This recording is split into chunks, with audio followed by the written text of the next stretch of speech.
Are you a woman? Are you a woman? Do you know about IBC? Do you know about IBC? You have to watch this. You need to know. You need to watch this.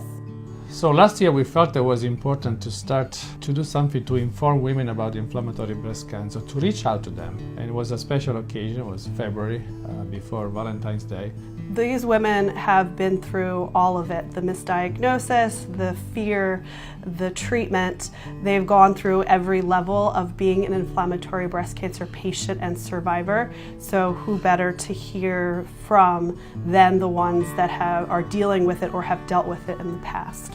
Many women had struggled for weeks with swollen breasts that nobody really recognized as a problem, as a cancer, as a different type of breast cancer. And that's a recurring issue. It showed up as a rash on my right breast. It was warm to the touch, and my nipple was inverted. Swelling, it's sharp shooting pain. You know, there's no lump. Why would you think that that's breast cancer? So in spite of that, today, still, I see in my clinic women that have the same story all over again. We had a disease that physicians do not recognize. The society doesn't want to deal with, and we are rejected in a way because we have something that nobody knows, nobody cares. This type of cancer doesn't show up on a mammogram. And when you find out that you have it, you're already at a stage 3 or 4. The goal of this cancer is to kill you, and to kill you fast. If at least one woman gets to the doctor a little bit earlier or gets that diagnosis or that biopsy to rule out cancer a little bit earlier, that'll be the goal for me.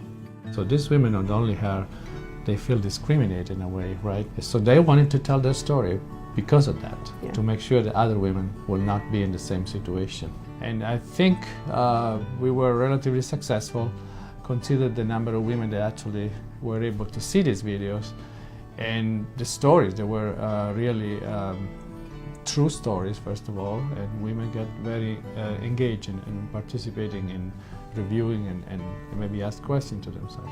So I think we reached the goal of what we wanted to do last year, and we know that probably is not enough. We cannot just do this information once. You certainly want to go back because the needs for inflammatory breast cancer women are still there. Some of the women that participate were diagnosed with a recurrent disease, and we know that recurrent disease with inflammatory not only is difficult to treat, but it's deadly. So we lost 4 of these women. This time last year, I sat with each one of these women as they went through their video, and now 4 of them have passed on, and these are survivor sisters. These are women that I encountered on multiple levels through this process, and they all had such spirit and heart and came to this project really just wanting to educate and share so that someone else did not have to go through the same thing that they did. And I think it is vital that I help continue their message because we can't keep going this way.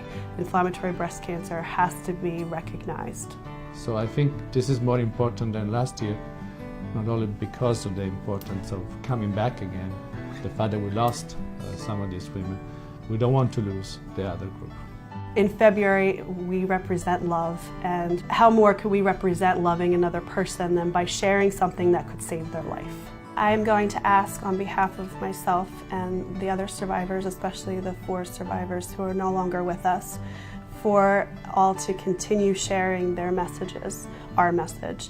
And hopefully on Valentine's Day, along with all of your candy and hearts and love, you can also share via our hashtag, #MyLoveBeatsCancer, and tell us why your love beats cancer to help us continue the message.